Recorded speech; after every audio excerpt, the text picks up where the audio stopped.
चलिए जी, तो आज की क्लास में हम जो टॉपिक स्टार्ट करने वाले हैं उस टॉपिक का नाम है treatment of goodwill in profits, change in profit sharing ratio.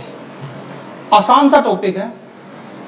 बच्चे क्या करते हैं, जब ट्रीटमेंट ऑफ गुडविल की बात होती है तो उसमें पहले कंसेप्ट क्लियर नहीं करते हैं और डायरेक्ट क्वेश्चन करना स्टार्ट कर देते हैं। तो आज की क्लास में आप सिर्फ नोट्स भी बना लोगे तो आपको दोबारा रिवीजन करने की जरूरत नहीं पड़ेगी। तो हम करते हैं स्टार्ट। मान लो एक एग्जांपल लेके चलते हैं। 3 पार्टनर हैं, ए, बी और सी। इनकी प्रॉफिट शेयरिंग रेशियो है 2:2:1। फ्यूचर में इसको बोलते हैं ओल्ड रेशियो। फ्यूचर में ये चाहते हैं कि भैया आज से ये अपनी प्रॉफिट शेयरिंग रेशियो क्या करें, चेंज करें। मान लो 1:1:1, दैट इज इनकी न्यू रेशियो। ठीक है। अब एक बात बताओ मुझे, अगर आज इनकी रेशियो चेंज होगी तो ये लोग क्या करेंगे? कोई एक बंदा गेन करेगा, कोई एक बंदा सैक्रिफाइस करेगा। तो आपको गुडविल का ट्रीटमेंट करने का मतलब समझो पहले तो कि गुडविल किसने कमाई थी? सबने कमाई थी। आज कोई एक बंदा पहले से ज्यादा गेन कर रहा है और एक ने सैक्रिफाइस किया, तो जिसने सैक्रिफाइस किया उसको तो लॉस हो गया ना, और जिसने गेन किया उसको फायदा हो गया। तो वो क्या करेगा? जिसने गेन किया वो बंदा जिसने सैक्रिफाइस किया, जितना उसने सैक्रिफाइस किया उतनी गुडविल उसको दे देगा, उतना शेयर ऑफ गुडविल उसको दे देगा। That is called treatment of goodwill. तो इसकी जनरल एंट्री होती है ट्रीटमेंट ऑफ गुडविल की, या अकाउंटिंग ऑफ गुडविल भी बोल देता हूं। ट्रीटमेंट ऑफ गुडविल, इसकी जनरल एंट्री होगी gaining partner capital account debit, gaining partner capital account debit to sacrifice partner capital account. देखो, आपका एक कंसेप्ट याद होगा, जब भी किसी पार्टनर की कैपिटल बढ़ती है, कैपिटल एक लायबिलिटी होती है, बढ़ती है तो क्रेडिट होगी और घटती है तो डेबिट होगी। तो बताओ, सैक्रिफाइस पार्टनर की कैपिटल बढ़ रही है इसलिए क्रेडिट की, और गेनिंग पार्टनर की कैपिटल इंक्रीज घट रही है क्योंकि वो जिसने उसने गेन किया, फ्यूचर में पूरी जिंदगी वो प्रॉफिट लेगा, तो उसने गेन किया ना, तो आज वो शेयर ऑफ गुडविल दे रहा है। तो इस क्वेश्चन को करने के लिए या ट्रीटमेंट ऑफ गुडविल करने के लिए आपको हर पार्टनर का गेन और सैक्रिफाइस पता होना चाहिए। इसलिए मैं क्लास में भी हमेशा कहता हूं कि आपको अगर किसी चैप्टर का पार्टनरशिप में रेशियो कैलकुलेट करना नहीं आता तो आप उसका मैक्सिमम पोर्शन खराब कर दोगे एग्जाम में। तो आपको पहले रेशियो पता होनी चाहिए कि आपकी गेनिंग किस किसने किया, सैक्रिफाइस किस किसने किया। मैं एक एग्जांपल लेता हूं इसमें, जैसे ये ही सेम एग्जांपल में मैं गुडविल की वैल्यू मान लेता हूं 1,20,000। Goodwill of the firm is 1,20,000, that is your valued goodwill. ठीक है, हम एग्जिस्टिंग गुडविल की बात नहीं कर रहे हैं यहाँ पे, उसकी बात नहीं करेंगे। एग्जिस्टिंग गुडविल तो अलग होती है, वो तो हमारे लिए लॉस होता है। किसकी बात कर रहे हैं? वैल्यूड गुडविल, जो हमने कमाई है। एक होती है परचेज गुडविल, जो हमने किसी से खरीदी थी। तो यहाँ पे परचेज गुडविल की बात नहीं हो रही। अगर आप नोट्स बनाना चाहो, अगर आपके टीचर ने अभी तक भी ये नहीं करवाया है रिवीजन करते हुए भी, तो गुडविल 2 टाइप की होती है। एक होती है परचेज्ड गुडविल, इसका नोट्स बना लेना। परचेज गुडविल हमेशा हमारे लिए लॉस होती है, कैपिटल नेचर का लॉस। 1 नंबर का क्वेश्चन बहुत बार पूछा गया है कि भैया परचेज गुडविल हमारी कैपिटल नेचर का लॉस होती है। क्यों सर? क्योंकि हम किसी का बिजनेस खरीदेंगे तो उसके साथ उसकी गुडविल भी लिख लेंगे। ठीक है, तो ये हमारे लिए कैपिटल नेचर का लॉस होती है। इसकी जनरल एंट्री चाहे कोई भी चैप्टर हो, चैप्टर कोई भी, क्या पार्टनरशिप का, जैसे प्रॉफिट शेयरिंग रेशियो चेंज करना, एडमिशन पार्टनर, रिटायरमेंट, डेथ, इन सब में परचेज गुडविल का एक ही ट्रीटमेंट होगा। ये पार्टनर में एज ए लॉस डिस्ट्रीब्यूट होगी, और लॉस डिस्ट्रीब्यूट होता है तो पार्टनर की कैपिटल डेबिट होती है। तो हमेशा याद रखना, क्वेश्चन में परचेज गुडविल दे रखी हो तो उसका एक ही ट्रीटमेंट है, चाहे कोई भी चैप्टर हो, that is old partner capital account debit, old partner capital account debit to goodwill. तो ओल्ड पार्टनर, मान लो ओल्ड पार्टनर है 3 लोग, ए बी और सी, तो हम एंट्री करेंगे A's capital account debit, B's capital account debit, C's capital account debit to goodwill. ये गुडविल का ट्रीटमेंट ये हो गया। ये ट्रीटमेंट ही नहीं होता, ये तो राइट ऑफ करना होता है।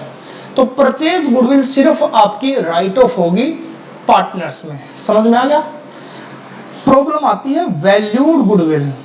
वैल्यूड गुडविल का मतलब है जो गुडविल हमने कमाई है। तो यहां पे हम जो ट्रीटमेंट कर रहे हैं वो किसका कर रहे हैं? वैल्यूड गुडविल का। और हमेशा ट्रीटमेंट वैल्यूड गुडविल का ही होता है। समझ में आया?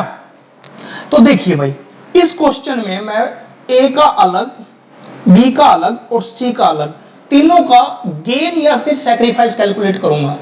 तो बताओ ए का ओल्ड रेशियो क्या? अच्छा, गेन और सैक्रिफाइस कैसे निकलेगा? मैं एक एग्जांपल देता हूं आपको। मान लो मेरे पास 5 रुपए थे। मैं एक एग्जांपल यहां पे लिख देता हूं।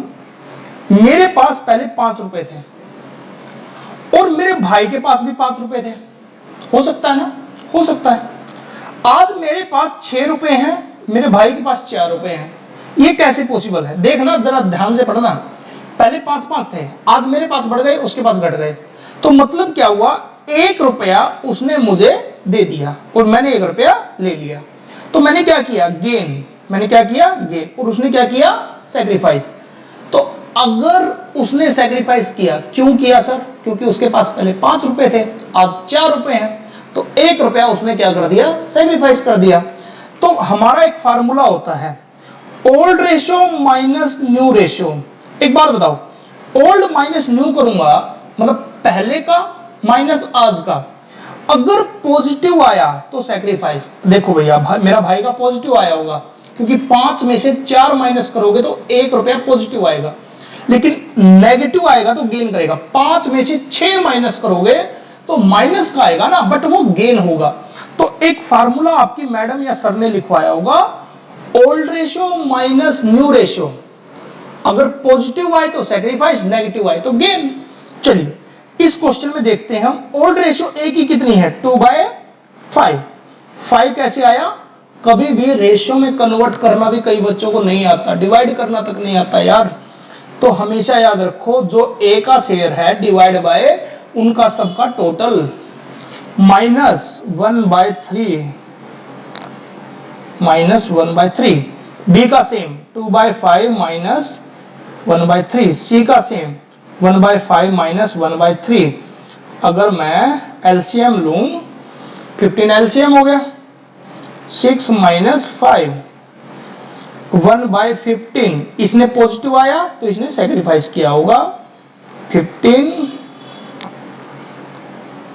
1/15, इसका भी पॉजिटिव आया, सैक्रिफाइस। ठीक है? ओहो, इसने किया गेन। तो बताओ मेरे क्वेश्चन में गेन किसने किया? एक बंदे ने गेन किया जो कि सी है, और बाकी 2 बंदों ने क्या किया? सैक्रिफाइस किया। तो मेरी एंट्री तो क्या बन जाएगी? Gaining partner capital account debit to sacrifice partner. Gain किसने किया? सी ने। सैक्रिफाइस किसने किया? ए और बी ने। तो हमारी एंट्री बनेगी C's capital account debit to A capital account to B capital account. ठीक है? सी ने कितना गेन किया? 2/15। याद रखना, 2/15। अब आपको क्या करना है? 1,20,000 को 2/15, समझो इसको। जितना गेन करेगा ना, तो फर्म का सिर्फ उतना ही हिस्सा वो दूसरों को पे करेगा।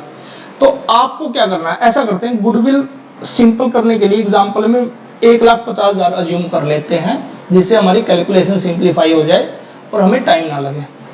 तो 2/15 गेन किया, तो 1,50,000 इंटू 2/15, तो इसका शेयर हम निकाल लेंगे। वो आया 30,000 रुपए, इसने 30,000 रुपए गेन किया और इन्होंने 1/15 मतलब 15,000 रुपए इसने सेक्रीफाइस किया और 15,000 रुपए इसने सेक्रीफाइस किया। बीइंग वैल्यूड गुडविल एडजस्टेड, बस आपके गुडविल का ट्रीटमेंट प्रॉफिट शेयरिंग रेशियो में इतना सा ही है। आपको सबसे पहले क्या पता होना चाहिए, फर्म की वैल्यूड गुडविल कितनी है, क्वेश्चन में दिया मिलेगा। किसने कितना गेन किया, कितना सैक्रिफाइस किया, ये आपको या तो दिया मिलेगा या कैलकुलेट करना है। ओल्ड रेशियो न्यू रेशियो दे रखी है तो आपको खुद से कैलकुलेट करना है। फिर आपको एक एंट्री बनानी है, gaining partner capital account debit to sacrifice partner. Gaining partner हमेशा डेबिट होगा, सैक्रिफाइस पार्टनर हमेशा क्रेडिट होगा। तो यहां पे गेन किया दो बंदों ने, एक बंदे ने, सी ने, और सैक्रिफाइस किया दो बंदों ने, ए और बी ने। तो C's capital account debit to A capital to B capital. Sir इसके आप क्वेश्चन कर सकते हो, लेकिन एक बात जरूर याद रखना, अगर वैल्यूड गुडविल के साथ परचेज गुडविल दे रखी है तो ये एंट्री आपको उसकी करनी, कहीं ऐसा ना करना कि दो गुडविल दे रखी है तो उनको माइनस प्लस करने लग जाओ, ऐसा कभी नहीं करना। परचेज गुडविल अपनी जगह पे और वैल्यूड गुडविल अपनी जगह पे। परचेज गुडविल का अलग ट्रीटमेंट, वैल्यूड गुडविल का अलग ट्रीटमेंट। समझ में आया? तो अल्टीमेटली आपको इस तरह से इस टॉपिक को कवर करना है। इसके क्वेश्चन करने होंगे तो हम कुछ क्वेश्चन कर सकते हैं।